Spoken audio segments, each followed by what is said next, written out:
paz do Senhor, meus irmãos. Estamos aqui para mais uma aula da EBD. Dessa vez nós vamos falar do Evangelho de João, é a nossa lição número 9. Vamos fazer uma oração para a gente iniciar esse nosso estudo. Muito obrigado, Jesus, por estarmos aqui diante de Ti, para compartilhar a Tua palavra, para aprendermos mais de Ti, que o nosso coração seja cheio, a nossa mente seja cheia da Tua palavra, Pai, para que possamos viver e fazer a Tua vontade, Pai, em nome de Jesus. Amém. Então, meus irmãos, a nossa revista, e é bom que você use a revista, queria falar um pouquinho sobre essa questão da revista, porque é muito bom, porque ela é um acompanhamento para que você estude durante a semana, e, portanto, aqui na aula, nós não só usamos a revista, como também buscamos extrapolar, estudar um pouquinho mais, assim como a gente espera de vocês, que haja esse estudo em casa e haja também um aprofundamento, a busca, a aula, que você aprenda um pouquinho mais. A nossa revista ela fala uma coisa muito interessante. Ela fala sobre a simplicidade desse Evangelho de João. Na verdade, João era um homem simples, filho de Zebedeu, um homem ligado às raízes da pesca. Então, provavelmente não era um homem muito letrado. Mas é uma coisa muito interessante, o apóstolo Paulo, ele teve como professor Gamaliel, era um filósofo da época. Então, a gente vê nos escritos do apóstolo Paulo uma riqueza muito grande de vocabulário e, portanto, João, ele não usa um vocabulário muito grande de palavras no seu evangelho. Portanto, ele é extremamente profundo e profundamente filosófico também. Por quê? Vamos parar e vamos refletir um pouquinho. João teve o maior dos professores. Então, apesar de vir de uma família humilde, talvez iletrada, ele teve o maior dos professores, que foi Jesus Cristo. Ele esteve o tempo todo, ele era um dos apóstolos mais íntimos, discípulos mais íntimos de Jesus, e ele ali teve esse grande professor. Então, a gente vê que o Evangelho de João é um evangelho extremamente articulado. Outra coisa muito interessante é que ele só tem 10% do que existe nos evangelhos sinóticos. A gente não precisa mais falar de evangelhos sinóticos, principalmente da última aula que nós tivemos. Wesley explicou muito bem essa questão dos evangelhos sinóticos, que já vinha sido falada pelos outros professores. Então, 90% do Evangelho de João é exclusivo. E nós vamos entender isso ao longo dessa aula. Por que João escreve de uma forma tão diferenciada? Então, meus irmãos, nós vamos iniciar com essa figura aí. Essa figura é uma figura que João mostra o trono de Deus, ele fala em Apocalipse sobre o trono de Deus, e aparece essa criatura com esses 4 rostos, né? Então, o primeiro rosto, é o rosto de um homem, e o segundo rosto é o rosto de uma águia, de um boi e também de um leão. Para você entender bem isso, você pode abrir comigo em Apocalipse 4:7 para você entender. Lá em Apocalipse 4:7 diz o seguinte: o primeiro animal era semelhante a um leão, o segundo animal semelhante a um bezerro, e o terceiro animal, o rosto como de um homem, e o quarto animal era semelhante à águia voando. Por que esse levantamento? Porque o Evangelho de João ele é considerado o Evangelho da águia. E a gente vai entender bem isso. Os evangelhos sinóticos estão mais ligados às outras 3 figuras. O homem, por exemplo, representa o Evangelho de Marcos. Marcos ele é um evangelho mais direto, como a gente já estudou, então eu não vou me deter muito. Então ele fala dessa humanidade de Cristo, enquanto já o Evangelho de Mateus ele está muito preocupado com o rei. Então essa é a figura do leão. Ele está preocupado com a raiz de Davi, de mostrar que Jesus é a descendência de Davi. E já Lucas está muito preocupado com essa ideia do Jesus que se sacrificou, do servo, aquele que está servindo. Mas João não, João extrapola isso. Por isso que 90% desse evangelho é totalmente diferente do que tem nos outros evangelhos. Podemos ver na nossa própria revista, que na introdução, que ele fala assim: o evangelho segundo João se destaca com duas ênfases especiais, uma devocional, a outra teológica. Então, por aquilo que eu já comecei a falar com vocês, João, ele escreve com um linguajar muito simples, porque a ideia de João é tentar atingir os mais simples. Portanto, ele vai falar numa profundeza enorme. Apesar de usar um vocabulário muito simples, o que João busca fazer, e é algo divino, é falar de coisas divinas que vão no âmago da divindade, mas, ao mesmo tempo, usar uma linguagem que confronta a nossa fé, confronta a nossa pessoa. E vamos começar lá no iniciozinho. Quando a gente pega o primeiro versículo de João, o que está escrito lá? No princípio era o Verbo. E quando você pega Gênesis, capítulo 1, versículo 1, o que você vê lá? No princípio criou Deus os céus e a terra. Opa! Será que existe um paralelo? Será que isso foi uma coincidência ou João fez isso deliberadamente? Vamos parar e refletir. Então, existe um princípio. A palavra que em hebraico, que foi usada em Gênesis, é heit. Ela significa princípio, pois ela vai um pouquinho além disso aí. Mas ela fala de um fundamento, ela fala que tudo tem um fundamento. Então, esse universo que nós conhecemos, ele tem um fundamento, ele tem um princípio. Mas a preocupação de Gênesis é falar do nosso princípio, é falar do princípio do nosso universo. João não. João está preocupado do que vem antes. O que veio antes dos céus e a terra? Então, João vai falar, o Verbo estava lá. E o Verbo era Deus. E essa palavra Deus, que é colocada, ela é uma palavra que ela está muito ligada à questão da trindade. Porque a palavra no hebraico é usada Elohim, deuses. Coisa estranha, né? Deuses. Mas nesse caso, está falando da trindade, que é algo que a gente não vai entender nunca. Eu peguei uma figura, algo humano, mas para vocês verem como é difícil entender determinadas coisas. Então, eu vou colocar para vocês aqui na tela essa figura aí. Chama-se Triângulo de Escher. Interessante. O que vai acontecer com essa bolinha que está aí? Esse triângulo tem começo e tem fim? Veja bem, olhe bem para essa figura. Veja se os seus olhos não estão sendo enganados. Você consegue entender essa figura no plano, no espaço? É muito difícil. É uma perspectiva diferente para a gente. E quando a gente fala da trindade, a gente está falando de algo que está fora da nossa dimensão. A nossa dimensão humana jamais vai entender a trindade. E os gregos entendiam muito bem isso. João, ele é um judeu, então, ao mesmo tempo, ele escreve um evangelho e confronta os judeus, mas, ao mesmo tempo, ele vai buscar esclarecer a verdade de Deus para os gentios. A gente tem que entender o seguinte, na nossa revista, se você ver lá na visão panorâmica, vai dizer o seguinte, que esse livro está no grupo dos evangelhos, vai dizer que o autor é João, é escrito mais ou menos no ano 100, aqui na revista fala que é de 85 a 90 depois de Cristo, e o local é Éfeso. Por que o local é Éfeso? O local é Éfeso porque João era pastor dessa igreja, que era uma igreja praticamente, exclusivamente gentílica. Então, era necessário que João buscasse aproximar o Evangelho de Cristo àquela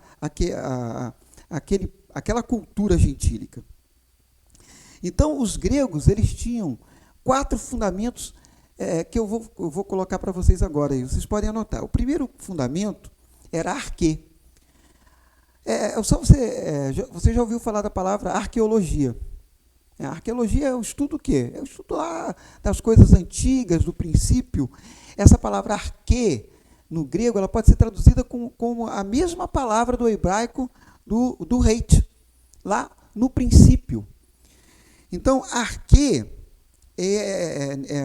fala de fundamento, fala de lá do início, lá do começo. Então, tudo tem um fundamento. Então, para o grego, tudo tem um fundamento. Tudo tem um princípio. O grego também, ele tinha a ideia de tudo que existe à nossa volta é chamado de physis, né? A gente pode, se você quiser entender um pouco dessa palavra, você pode pegar Tiago 3,7, você pode ler Tiago 3,7, ou você pode também ler Gálatas 8 e 9, lá vai falar dessa palavra e ela é traduzida como natureza. A palavra física vem dessa ideia da natureza. Então, é tudo que nós estamos aqui em contato. Portanto, isso aqui, para o grego, era uma coisa muito interessante. A gente vai voltar a falar nisso. Para o grego, isso aqui era a sombra, não era a verdade. Platão tinha uma ideia de que o mundo real não era esse. Que este mundo aqui não era o mundo real, ele era o reflexo, era a sombra da verdade. E tinha uma visão mais abrangente do grego, que era o cosmos, palavra que vocês já ouviram falar. Então, o que é o cosmos? Já é o universo na sua totalidade. É a ordem desse universo que nós temos. Os judeus, eles tinham a ideia de que o cosmos era a oposição à ordem de Deus, era a oposição ao reino de Deus. Então, tudo isso havia um confronto de cultura. E agora vem o especial, é o Logos. Por que o Logos é especial? A gente conhece Logos muito, isso já caiu no senso comum, que Logos é palavra. Tudo bem. Vamos pensar sobre palavra. Eu posso falar de alguma coisa sem ter essa coisa na minha frente.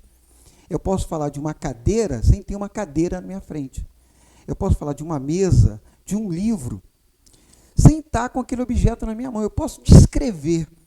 Então, quando a gente lê, por exemplo, um romance, é uma coisa muito interessante, ler, né? É uma coisa muito interessante, quando você lê, tem uma leitura de um romance, por exemplo, o escritor ele vai descrever o cenário, e você vai imaginar aquele cenário.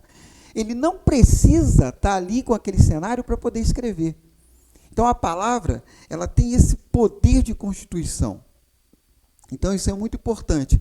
E a palavra para o grego, logos, né, porque o grego também tinha uma outra palavra que era o rema, mas o logos para o grego era muito, muito importante, porque o logos era a razão, era a busca da verdade. Então, dentro dessa ideia é que João vai escrever o seu evangelho. Agora vamos ver algumas coisas desse evangelho em relação aos outros, porque a gente já estudou os outros evangelhos. Então, por exemplo, olha que coisa interessante, como esse evangelho ele é diferente dos outros. Ele não menciona o nascimento de Jesus. Outra coisa, não menciona o batismo. Não menciona a tentação. Não diz uma palavra a respeito de cura de pessoas endemoniadas ou de espíritos malignos. Isso é descrito nos outros evangelhos, mas João não está preocupado com isso. O objetivo dele vai além. O muito interessante é que nesse evangelho de João há discursos enormes. Então, você vai ter 4 discursos muito interessantes, na qual ele vai se descrever como o pão da vida. Você tem uma ideia, isso está no capítulo 6, vai do versículo 22 até o versículo 40. Então, ele vai discursando a respeito do pão da vida. Depois, ele vai discursar sobre Jesus, sobre ele como a luz do mundo. Isso está lá no capítulo 8, do versículo 12 ao versículo 20. Ele vai discursar a respeito do bom pastor. Isso está lá no capítulo 10, do versículo 1 ao versículo 18. E o cenáculo. Ele tem também lá o discurso do cenáculo, que está em João, do capítulo 14 ao capítulo 16, que é muito interessante, que esse discurso do cenáculo, ele vai falar da pessoa do Espírito Santo. João está muito interessado em mostrar para aquela geração e confrontar o gnosticismo da época, que entendia que Jesus vinha só como uma emanação. Então ele tenta buscar ali mostrar a realidade da Trindade una. Então, então ele vai pegar o discurso de Jesus do capítulo 14 ao capítulo 16, falando sobre a questão, começando a falar sobre a pessoa do Espírito Santo. E é nesse evangelho que tem vários diálogos interessantíssimos, o que não tem nos outros. Tem o diálogo no capítulo 1, do versículo 35 até o 51, que é falando sobre os primeiros discípulos. Vai ter um diálogo com Nicodemos, que é um doutor da lei. Vai ter um diálogo com a mulher samaritana. Então ele vai descrever esses diálogos de Jesus. Ele vai falar do diálogo de Jesus com o cego de nascença. Então, Jesus cura um cego de nascença. Isso vai dar uma polêmica enorme. Mas há um diálogo enorme de Jesus com este cego de nascença. E depois tem o diálogo de Jesus com a família de Lázaro, durante a ressurreição de Lázaro. Então, essa riqueza só existe no Evangelho de João. Bom, agora tem algumas coisas muito interessantes que tem no Evangelho de João que a gente precisa comentar a respeito sobre essa diferença com os outros evangelhos. Bom, primeira coisa é a questão de quando começou o ministério de Jesus. Se você pegar Marcos, Lucas e Mateus, você pode olhar lá em Marcos 1,14. Você pode ver Lucas, capítulo 3, versículo 18 a 20. Tá? Lucas, capítulo 3, versículo 18 a 20. Você pode olhar Mateus, capítulo 4, versículo 12. Mateus, capítulo 4, versículo 12. Estou repetindo mesmo, para enfatizar, para você buscar aí e você fazer a sua leitura. Então, você vai ver nessa leitura que Jesus só começa o seu ministério após a morte de João Batista. E se for olhar o cômputo de tempo da morte de João Batista até a crucificação, vai dar 1 ano. Então, se a gente for olhar, se a gente for computar apenas os evangelhos sinóticos, a gente vai dizer que o ministério de Jesus durou apenas 1 ano. Mas João não faz isso. João, ele já vai mostrar vários paralelos de Jesus com seu primo João Batista. Então, há momentos que sobrepõem, os discípulos de Jesus vão lá falar com João Batista. Então, você pode ver isso, por exemplo, em João, capítulo 3, versículo 22 a 30. Você vai ver isso lá no Evangelho de João, capítulo 4, versículo de 1 a 2. Então, ali mostra esse paralelo. E aí, o que tem a ver? Por que levantar isso? Porque se a gente faz essa retrospectiva, aí o ministério de Jesus dura aproximadamente 3 anos. Outra coisa, o João ele vai desenvolver um cenário da vida de Cristo um pouco diferente do cenário dos outros evangelhos. Por exemplo, no evangelho de Mateus, Marcos e Lucas, fala muito de um Jesus da Galileia, enquanto João, o tempo todo, ele está colocando Jesus em Jerusalém ou na Judéia. Então, ele fala muito dos momentos de Jesus na Páscoa, enquanto os evangelhos sinóticos falam apenas de uma Páscoa que precede a crucificação. João vai falar de pelo menos 3 Páscoas, o que daria exatamente essa ideia dos 3 anos do ministério de Cristo. Então, João, ele mostra essa diferença. Então, uma outra coisa sobre a Páscoa, exatamente isso. Então, ele fala sobre a Páscoa e sobre esse paralelo, com João ainda em vida. Vamos falar um pouquinho das características desse evangelho de João. Então, como eu já falei no início, ele era filho de Zebedeu, fazia parte, juntamente com Pedro e Tiago, de um grupo mais íntimo de Jesus Cristo, e isso mostra uma certa diferença. Por quê? Na semana passada nós vimos, por exemplo, o pastor Diogo falando no início, na devocional, sobre a importância de Lucas.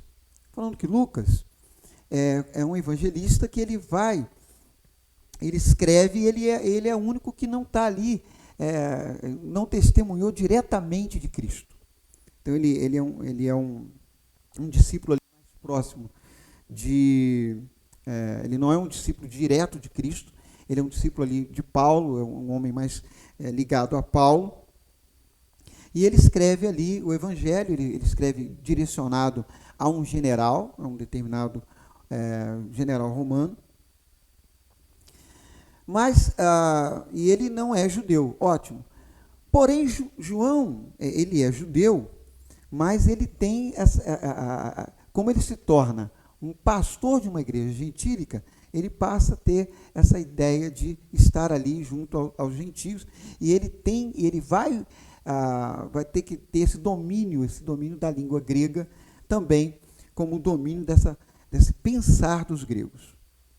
Então, isso diferencia o conhecimento tanto de Lucas, Marcos e Mateus, porque João ele é um discípulo muito próximo. E por isso que ele consegue escrever discursos enormes de Jesus. Ele estava muito perto. Então, a descrição do Evangelho de João é uma descrição de quem está muito perto da pessoa. Então, ele é o único que vai falar, por exemplo, a bodas de Caná na Galileia. Ele é o único que vai falar da entrevista com Nicodemos. Ele é o único que vai falar da mulher samaritana. Ele é o único que vai falar da ressurreição de Lázaro. Sobre a forma como Jesus lavou os pés dos discípulos. Sobre o maravilhoso ensino do Espírito Santo como consolador. E isso ele vai usar 3 capítulos, vai do 14 ao 17. Ele é o único que vai falar de Tomé. Até eu vim com a camisa que fala um pouquinho sobre essa questão de Tomé. Felizes os que não viram e creram. Então, isso é uma máxima dentro do Evangelho de João. Então, há esse confronto com Tomé. E ele vai falar também de outros discípulos. E ele vai, como ele tem essa intimidade, ele vai dar alguns toques extras, alguns detalhes que só João consegue colocar.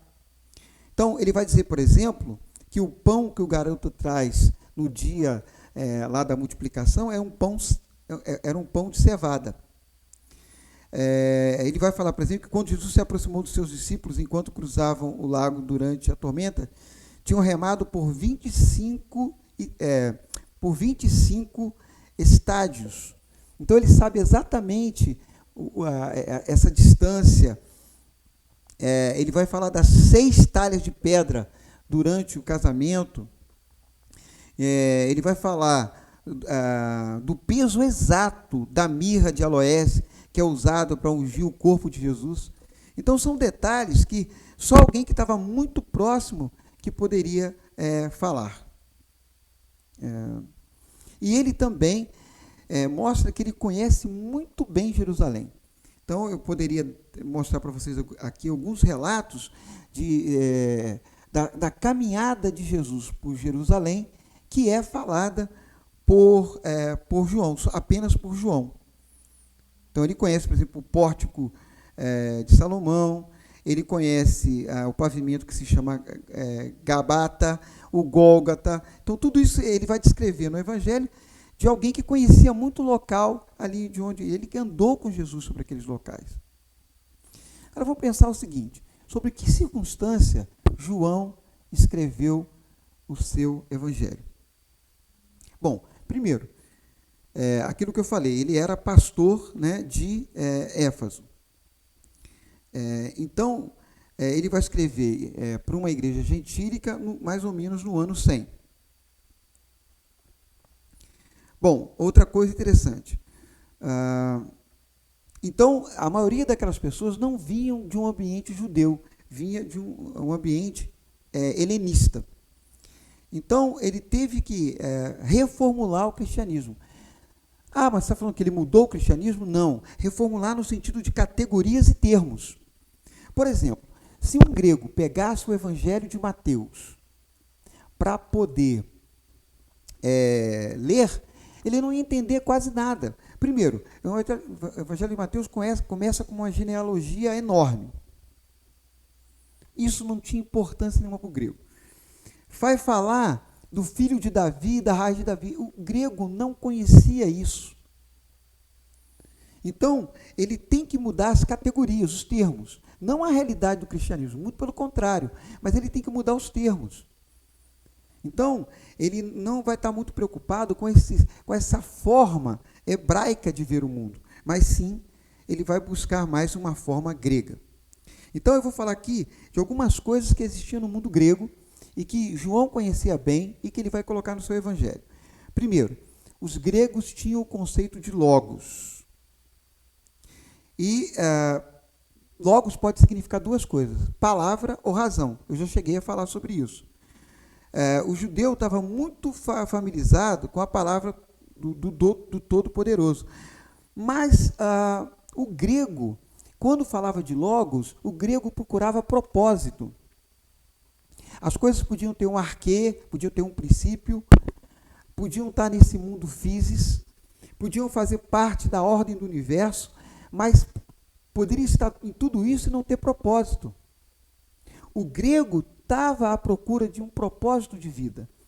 E aí, João apresenta Jesus com essa razão, com esse propósito. Então, o Logos, nesse momento, é quem? É Jesus. É a razão de tudo. Ele é o Logos que criou tudo. Então, sem ele, nada do que existe, existiria. E ele, quando fala isso, ele chama a atenção dos gregos, que estão exatamente buscando esse propósito. Até escrevi aqui o seguinte: a mente de Deus veio ao mundo no homem Jesus. Olhem e verão como são a mente e o pensamento de Deus. João tinha descoberto uma nova categoria na qual os gregos podiam pensar em Jesus. Uma categoria segundo a qual Jesus se apresentava nada menos como o próprio Deus atuando sob forma de um homem. Olha só. Que os gregos entendiam isso. E eles tinham um conflito, porque os deuses gregos viviam no local da verdade. Então, por isso que houve também uma confusão muito grande de ver Jesus como um semideus, mas ele é a palavra que se fez carne e habitou no meio de nós. E interessante é que João não usa o termo milagre, ele vai usar o termo sinais. Na nossa revista até chama a atenção que no livro de João, ele usa até o número 7, enfatiza a questão do número 7. Eu aqui não quero me prender à numerologia, acho até muito interessante dentro da Bíblia, mas o mais interessante aqui é que são 7 sinais. Então, João não fala de milagres, ele fala de sinais. Mas será que há uma diferença? Eu vou dizer para vocês o seguinte: todo milagre é um sinal de Deus. Todo milagre é um sinal de Deus, mas nem todo sinal é um milagre. Então, porque o sinal ele vai além. O sinal é a personificação de Deus. É Deus se revelando a nós. Então, por isso que ele, ao tempo todo, ele vai falar de sinais. E toda vez que há um sinal no Evangelho de João, há um grande discurso, há um grande diálogo. Bom, então eles tinham essa ideia, né, de Logos. E também tinham a ideia de 2 mundos. Isso também cheguei a falar e não vou me aprofundar muito. Platão, que era um filósofo muito respeitado pelos gregos, ele tinha essa ideia de que esse mundo que nós vivemos, esse cosmos, não era um mundo real. Ele era a sombra das coisas que vinham da verdade. Isso foi um prato cheio para João, porque ele apresenta Jesus como essa verdade. E nós vamos ver que Jesus, no Evangelho de João, ele vai citar esses termos: eu sou o caminho, a verdade, a vida. Então, esses três termos são extremamente importantes. Jesus se apresenta como caminho, como odos, como a verdade, né, a aletheia, né, e a vida, o zoé. Né, a vida que ele fala aqui não é essa vida da physis, da bios, né, que a gente conhece, né, de onde sai até o termo, né, do estudo da vida, né, a biologia. Aqui ele vai além. A vida que ele fala aqui é zoé. Então, o grego, ele tinha essa ideia desses dois mundos. Então, o grande problema do grego era como chegar a esse mundo real e sair desse mundo das sombras.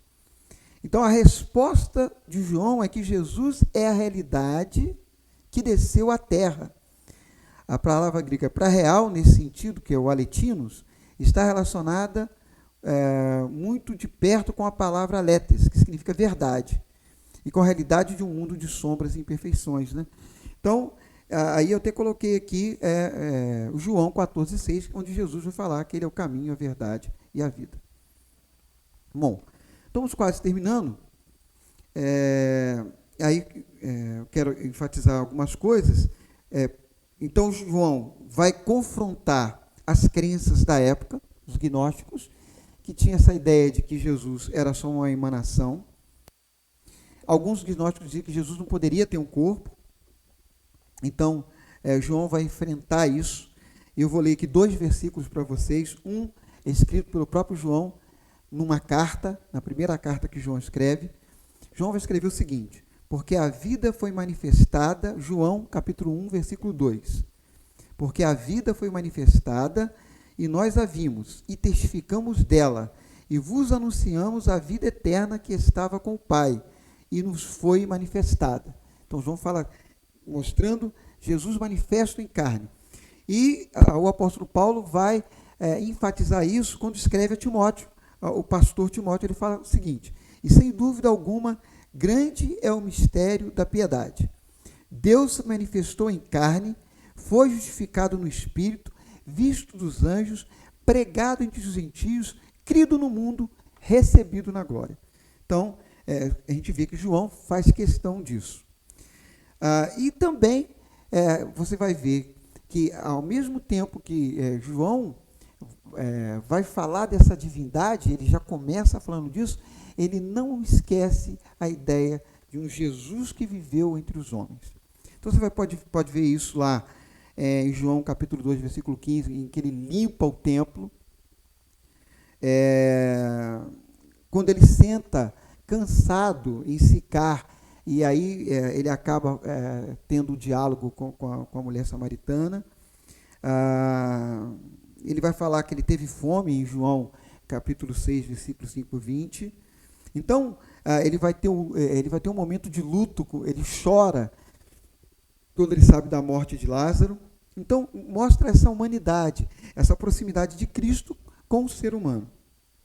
Bom, a nossa revista faz uma conclusão de 3 linhas, que fala o seguinte: sem dúvida, o Evangelho segundo João é peculiar.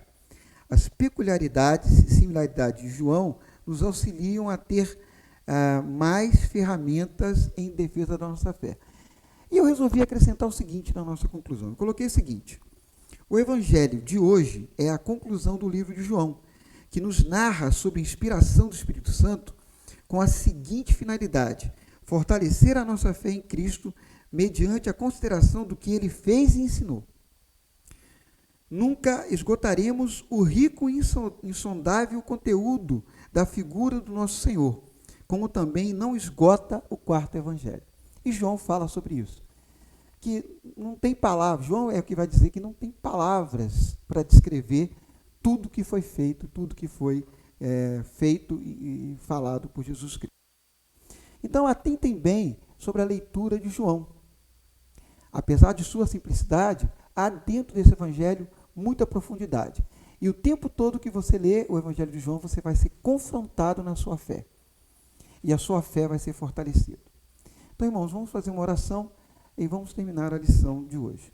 Pai querido, muito obrigado por essa lição. Que o Senhor esteja gravando no nosso coração aquilo que vai realmente alimentar a nossa fé, para que possamos, ó Deus, falarmos da tua verdade e vivermos a tua verdade. Muito obrigado por mais esse momento que podemos compartilhar a tua palavra. Em nome de Jesus. Amém.